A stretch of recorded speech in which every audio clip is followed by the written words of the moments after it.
Kim, I saw something the other day where you were talking about how you alter your pass rush based on the coverage. Can you just explain a little bit how that kind of works, that process? Sure. When you talk about, how you have to base yourself off of who you're going to go against for this upcoming week, and just the type of sets that you're going to get, I say you approach every set differently. Whether he's going to be aggressive, whether he's more of a floater, athletic type, you've got to make that plan. So, like, if the secondary's playing zone. I was just eating a burrito. It was delicious. Made it myself. I'm sorry. So like, if the secondary's playing zone versus man, like, might you alter your approach a little bit? Too much depth. Way too much depth in that question. I'm not answering all that until after this week. We're not going to get anything out the bag. Just know that we have a plan and we're going to execute this plan. You know that this is a division rivalry. Obviously, it's going to be even more of a. You're going to go in with a big head with. Being favored so high. How do you make sure that your teammates and you don't have a big head and you stay humble and go in First of all, and make sure that you're playing without being overconfident? I don't think you can have knowing Jameson's son is not. You there. can't have a big head. You can't be overly confident when you talk about the NFL. This is 32 teams prized of the best people that they can find for the 53-man roster. And honestly, we don't have that much film on Fitzpatrick in Tampa Bay other than from a little bit last year. But when you talk about what he's capable of, we know that he's always come out hot. I mean, usually, if he can start off a season, he comes out hot the first quarter. And that's all he's got to hold it down for. I mean, if anything, I'm more aware of what he can do.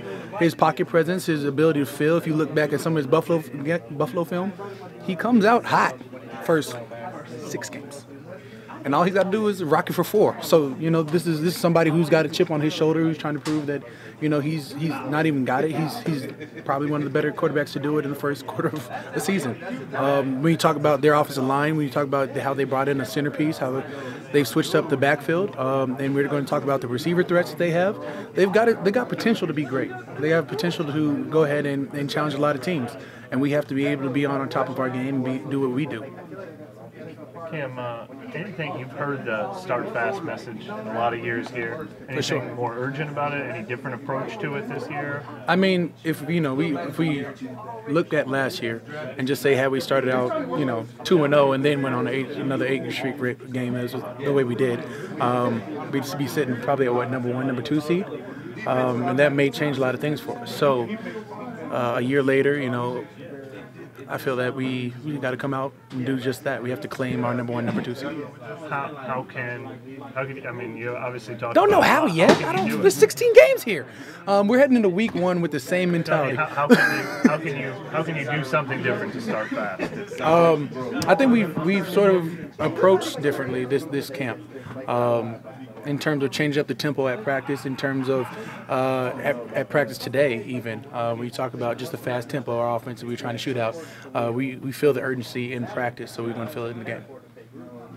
Has it been scaled back a little bit more for this training camp? Scaled back? Were you not there? I was there.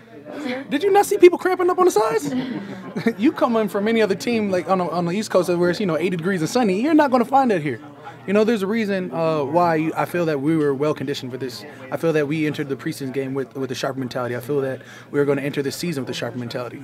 I feel that we've done everything in our power to be ready for tomorrow's practice, which is going to be, in turn, put us together for Friday's practice, which is going to have us ready for Saturday's practice, which will have us ready for Sunday.